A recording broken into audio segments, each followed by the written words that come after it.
तो ही guys welcome back to my channel the PHP stack में एक बार आपका स्वागत है। यहाँ पे हम आज बात करने वाले हैं जेब्रोनिक्स के एक न्यू कैबिनेट के बारे में। और जेब्रोनिक्स काफ़ी ज़्यादा कमाल के कैबिनेट्स निकालने लग रही है।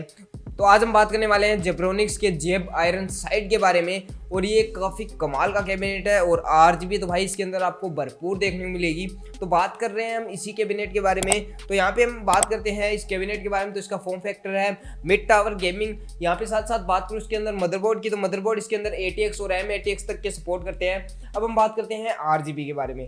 तो RGB इसकी काफ़ी कमाल की है। यहाँ पे आपको फ्रंट में फुल्ली RGB पैनल देखने को मिलता है जो कि एक काफ़ी यूनिक डिज़ाइन है। साथ ही साथ यहाँ पे आपको फ्रंट में रिमूवल मैग्नेटिक डस्ट फिल्टर देखने को मिल जाता है। साथ ही साथ बात करूँ तो यहाँ पे आपको 1 प्री इंस्टॉल फैन देखने को मिल जाता है रियर के अंदर। अब हम बात करते हैं यहाँ पे इसके अंदर की क्या क्या इसके अंदर सपोर्ट करता है, कितना सपोर्ट करता है। तो यहाँ पे हम सबसे पहले बात करेंगे CPU कूलर की। तो यहाँ पे आप 160 mm तक के CPU कूलर लगा सकते हो। साथ साथ बात करें हम यहाँ पे GPU की, तो GPU आप इसके अंदर लगा सकते हो 150 mm तक का GPU। अब हम बात करते हैं यहाँ पे AIO कूलर की। तो AIO कूलर की बात करो तो रियर में आप लगा सकते हो 120 mm का AIO कूलर, फ्रंट में आप लगा सकते हो 240 mm से लेके 360 mm तक का AIO कूलर, टॉप में आप लगा सकते हो 120 mm से लेके 280 mm तक का AIO कूलर। बात करें फैंस की, आप फैन इसके अंदर कितने लगा सकते हो और कितने mm तक के लगा सकते हो।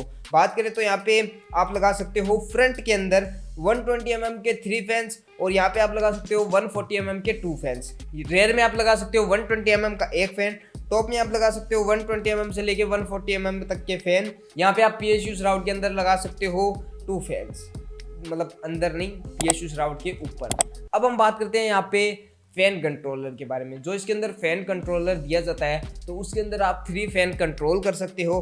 अब हम बात करते हैं एक्सपेंसिव स्लॉट की, तो 7 स्लॉट्स आपको देखने को मिल जाते हैं। बात करें यहाँ पे टॉप की, तो टॉप में आपको मैग्नेटिक डस्ट फिल्टर देखने को मिल जाता है।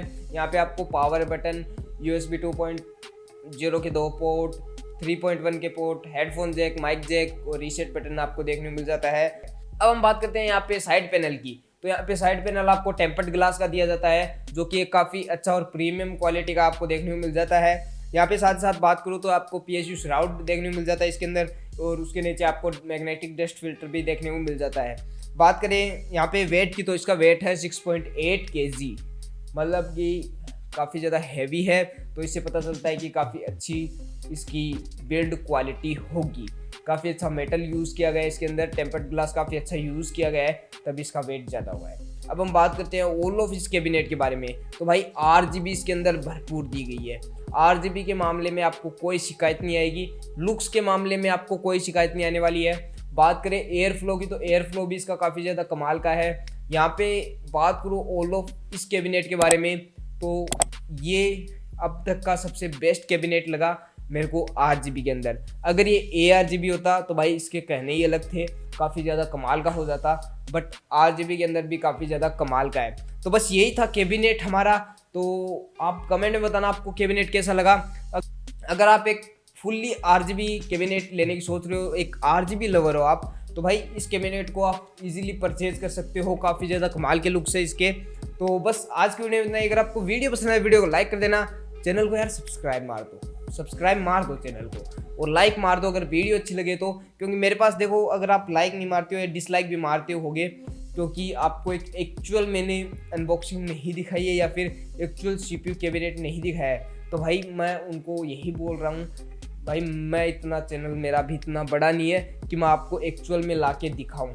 क्योंकि भाई रिव्यू यूनिट्स हमारे पास अभी आएगी नहीं, और वैसे रिव्यू यूनिट PC के अंदर काफ़ी, भाई PC पार्ट्स काफ़ी कम ही भेजती है कंपनियां। बाकी बात करूं सारी चीज़ों के बारे में, तो यहाँ पे ऑल ऑफ बात करूं तो यहाँ पे बस यही था भाई। अब क्या बताऊं, मैं नहीं लेके आ सकते कैबिनेट क्योंकि बहुत ज़्यादा प्रॉब्लम होती है, फिर मेरा बजट हिल जाएगा। और यहाँ पे अगर मैं PC कैबिनेट लिया है खुद की मदद से, तो भाई खर्चे बहुत हो जाएंगे और इतने हम पैसे वाले हैं नहीं, तो इससे ही काम चलाना पड़ेगा। अगर आप एक एक्चुअल कैबिनेट देखने चाहते हो तो जल्दी से सब्सक्राइब मार दो यार, सब्सक्राइब मार दो। 2 मिनट का काम है, 2 मिनट का नहीं 2 सेकंड का काम है। सब्सक्राइब मार के बेल आइकन को प्रेस कर दो और यहाँ पे लाइक मार देना। कमेंट में कुछ पूछना हो तो पूछ लेना। मैं मिलता हूँ नेक्स्ट वीडियो में, तब तक के लिए बाय बाय, टेक केयर।